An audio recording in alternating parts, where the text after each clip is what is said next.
Ya, Assalamualaikum warahmatullahi wabarakatuh. Hello everyone.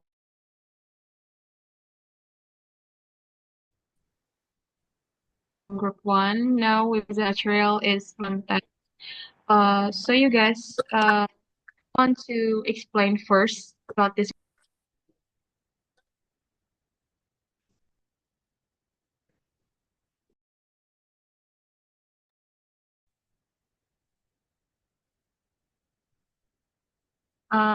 Do you guys want to explain first?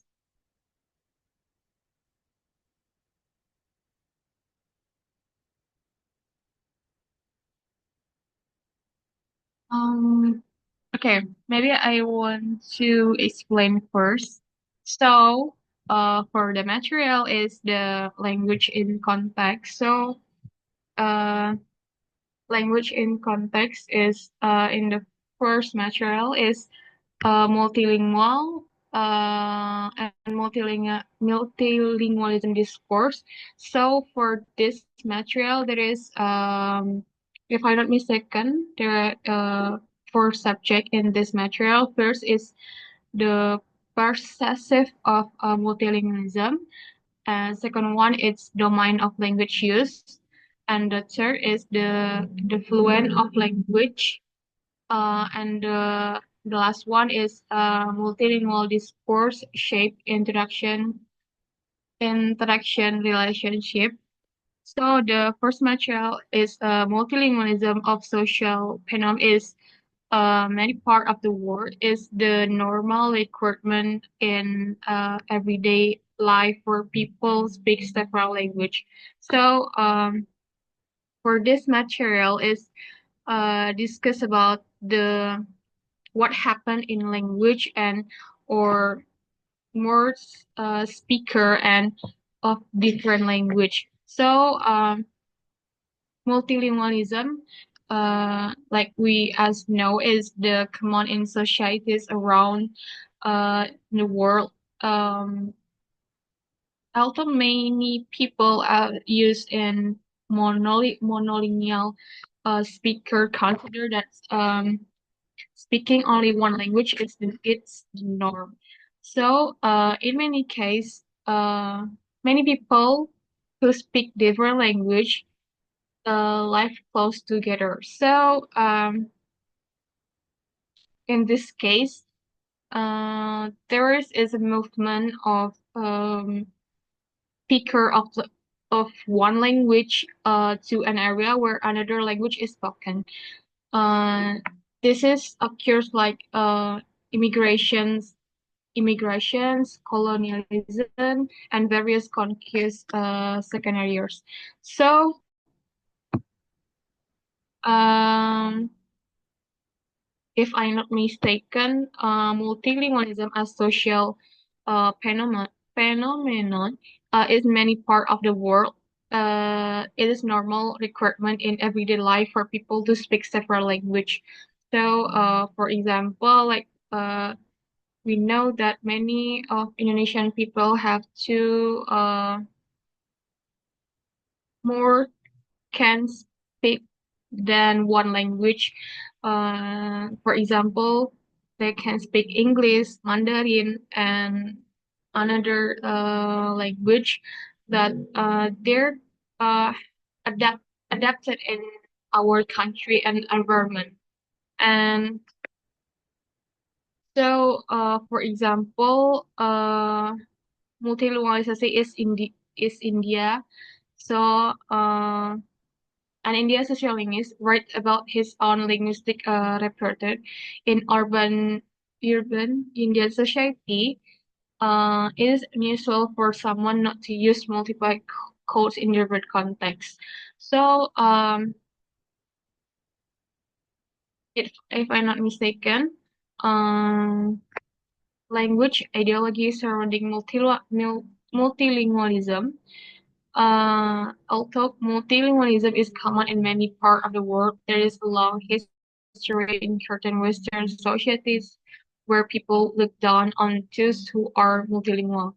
I think that's all from my presentations, and maybe I can take the next. will present their understanding about the material. Okay, I would like to continue our discussion. So the topic language contact and change. It looks about what happens when people who speak different languages is interact. So basically, it's normal for many people to speak more than one language. It is which language people use is depends on the situation. So and how people think and feel about languages is affect how they are used. So sometimes speaking multiple languages is seen positively, but sometimes it can be not good enough. So the languages we see in public space or linguistic landscape, it show what people believe about those languages. So for example, like English in Berlin can create a modern image, while Turkish might target a specific community. And people have attitudes about languages and their speakers.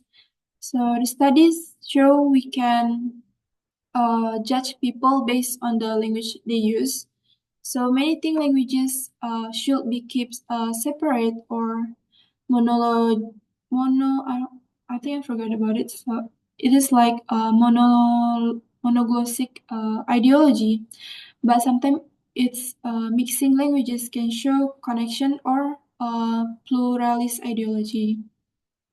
And the next one is diglossia. So it is when two forms of the same language have different uses, like a high form for formal situations and a low form for everyday talk.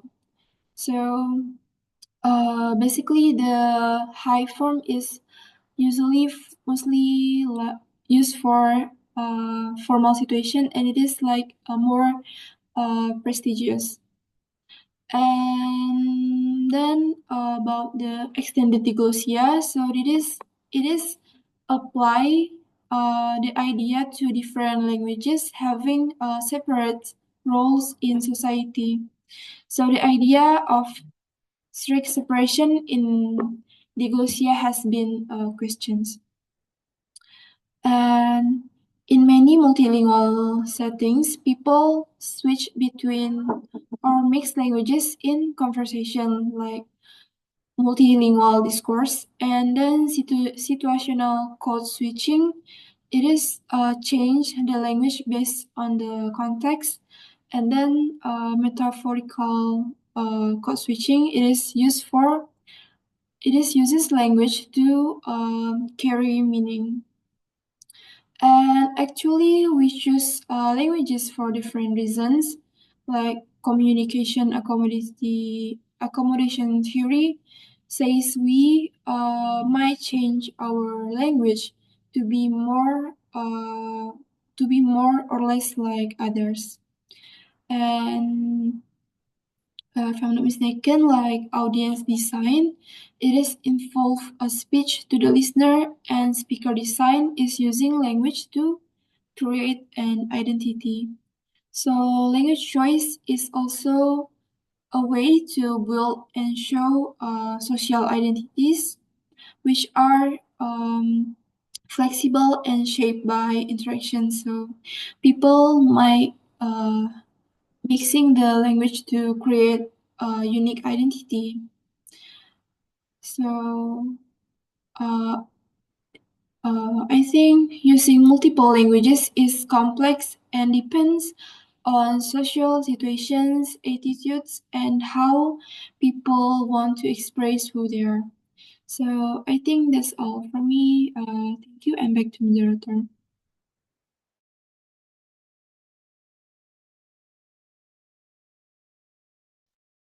I will continue the explanation. So there are two topics in this material. The first topic is language and contact. So the first one is multilingualism as a societal phenomenon. So you know that the word multilingualism is very familiar in our daily life. And multilingualism is when someone can use two languages or more than two languages. Like me, I use four languages. The first is Indonesian languages. I use Indonesian languages in my home. And the second one is I use English languages as a English department student in university and in the class. And then I use Batak language with my friends from Medan. When I go to my village, I use Batak language. And also I use Minang language with I talk with my friends in Padang because I study in Padang. So in multilingualism as a societal phenomenon, there are several key aspects of this topic. The first one is competencies and convergence in multilingual societies. So competencies in multilingual societies refers to the varying levels of skill people have in the different language they speak. And the level of competence depend on the need to use of language. And then convergence in this context refers to how language in contact can influence each other. And next talk about language ideologies. Language ideologies are beliefs and feelings people about languages, like the example like in English, French, or German. And then linguistic landscape. Linguistic landscape refers to how language display in public space, like in billboards, advertisements, signs. And the example of like linguistic landscape is like in Turkey. Tur in the signs in Turkey country use Turkish is to promote Turkish culture. And the next topic is language attitudes in multilingual settings.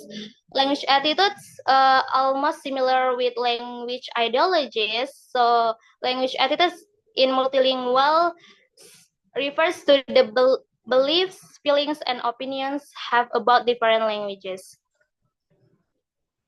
And the next is diglossia. Diglossia is the difference of language based on the purposes in society. There are two variety of dyslexia. The first one is high variety. High variety is the language or dialect has a higher social status, like in government, education, and in the media. So this variety is more prestige than low variety. And then the second one is low variety. Low variety is the language or dialect that has lower social status, and this language used in when you talk in home or when you talk with your friends. And the next is domains. Domains refer to the different areas of life where people use language, like in home, work, school, and religious, in the religious settings or place, and in the social gatherings. Like it's different when you talk in home, when you use languages or you use multilingual in home, and then in your school, like or then in your workplace. Like in home is more casual, you use language more casual, but in your workplace you use language more formal or more polite, like you talk with your boss. And the last topic is multilingual discourse. Multilingual discourse is how people use multiple language in communication, like how language use shape relationship, like in the society, like how connect each other, and how we talk with in my society. Okay, the second topic of this material is language in contact and change. So this is talk about lingua franca. So lingua franca is the language to use communicate between people who speak different native language. And in lingua franca, there are two languages. The first one is pidgin languages. Pidgin languages is pidgin are simplified languages and usually used for chat or work. And the pidgin languages is more simple. The grammar of pidgin languages more simple. And then there is Kral languages. So Kral languages is more developed than pidgin languages. So the grammar of Kral languages is more complex and more complete than pidgin languages. So that's all from me. Who's the next presenter, guys?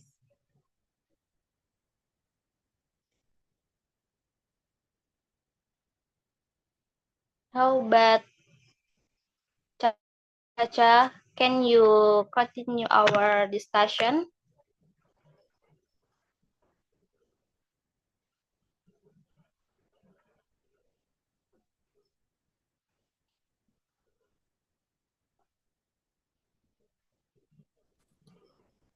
I think Chacha have a bad connection, so I would like to explain what I know about our material. The first one is about the language contact. As we know, language contact happens when the speakers of different languages interact regularly. So this is very common in worldwide, and even some people think that only one language is normal. So maybe there is some reason that why can be happen. First one is we have a neighbor that have different languages, maybe from other country or regions. The next one is because of the immigration and colonization. So when language come into contact, so it can be usually be dominant. So this can be lead to language shift, where the speakers of the minority language start using the dominant language. Like maybe from before we are learned in English department, we are not using English language, but when we start to learn and in the English department, so we should to use the English language. So the second one, I would like to explain about multilingualism. So in many societies, it's normal to use several language in our daily life. For example, for work, home, and religious activities, we should to use a different type of language. Maybe like in home we can use maybe basic and not formal, just daily talk to our parents or maybe our family. But in work or religious activities, we should to use more polite and formal language. And then most of multilingual people do not have equal skills in all their language. They just have maybe fluent in one, and the other language they just know the basic. And then the skill level depends on how much we need the language in our life. And then the next is linguistic change. So,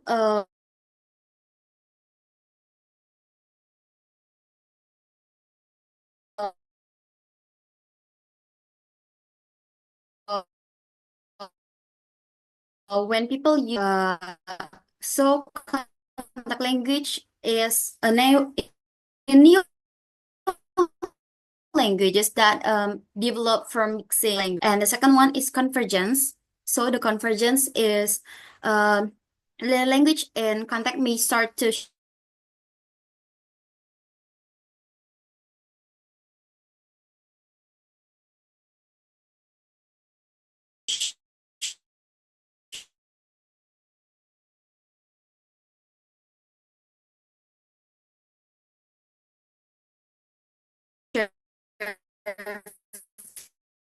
features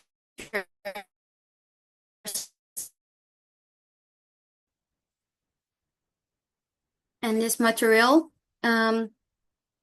And some places, speaking many languages is valued and seen as an asset, but in other region, like in Western societies, it can be looked down upon and associated with lower social status or being an immigrant. So this can lead to effort to suppress minority language.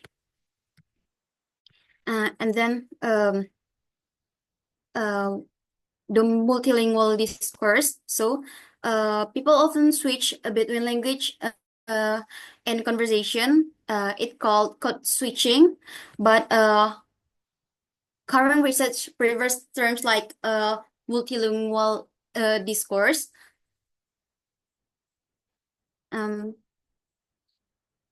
Maybe that's all that I know and remember about our material. And thank you. Back to the moderator. Right, so I will continue the explanation about language contact. And when people who speak different languages come into contact, whether because of travel, trade, colonization, migration, or other social factors, they often need a way to communicate. This kind of interaction is called language contact, and it can cause languages to change or even create entirely new languages. And then here are some results of such contact. The first one is lingua franca. Lingua franca are a bridge between languages. A lingua franca is a language that people use to communicate, even though it is not their native language. It acts as a common medium between speakers of different languages. And then, for example, it's like English is a modern lingua franca used in business and international communication. And then the second one is Pidgin. Pidgins are a simplified mixed language. A Pidgin is a new simplified language that develops when speakers of different native languages need to talk but don't share a common language. For examples like Nigerian Pidgin English, and then that the important things that we need to know is Pidgins are not broken or bad versions of another language. They have their own rules and useful in everyday life. They often show creativity and adaptability, and they reflect to social and cultural needs of the people who use them. And then Creole. Creole are a Pidgin becomes a first language. A Creole develops when children grow up learning a pidgin as their first language. Over time, the language becomes more complex and expressive. And then, for example, is Hawaiian Creole English, and then maybe Haitian Creole, based on French, and then we can and then language contact shows us how flexible and creative humans are with language, whether it's creating a shared language like lingua franca, inventing pidgin to meet immediate needs, or forming a Creole as a new mother tongue. People find ways to communicate across barriers. I think that's all from me. Thank you.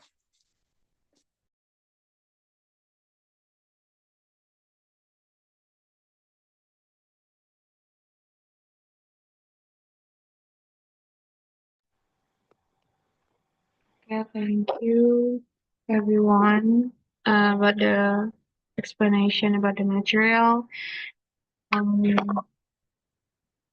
Maybe you have questions or something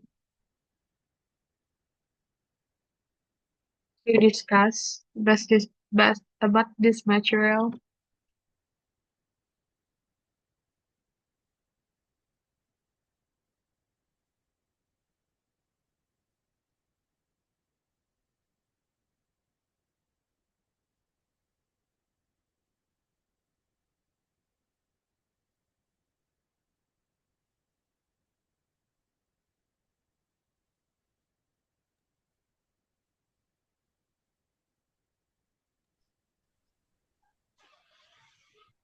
So are we How about do the what how testing? about the time already 30 minutes or not I yet? think no. No. Um, Yeah. Actually, use stopwatch for our uh Zoom. It's already 27 minutes. Yeah, 28.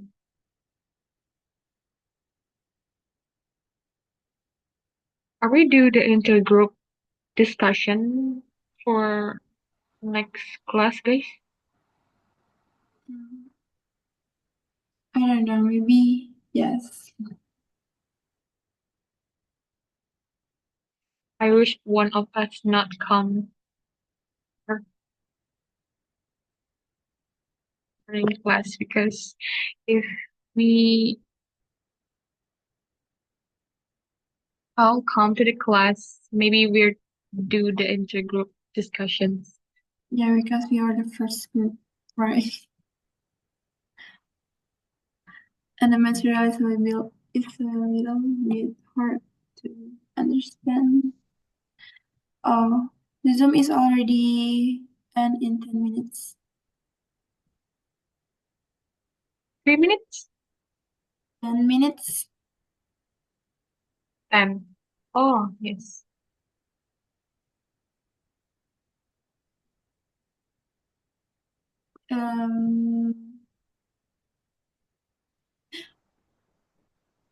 Maybe you guys want to ask questions?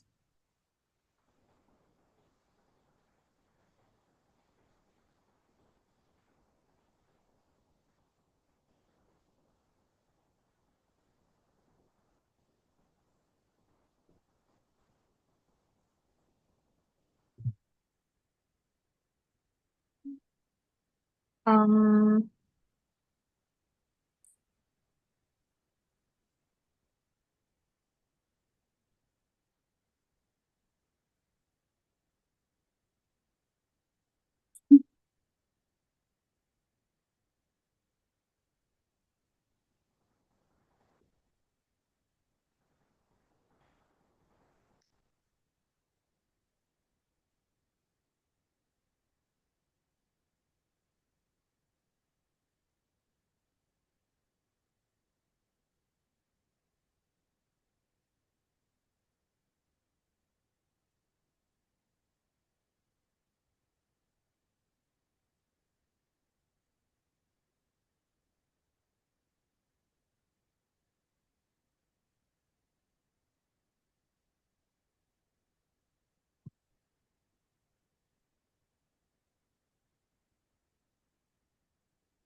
Okay, guys, if there's no questions, I think we can end up our group discussion activity for tonight.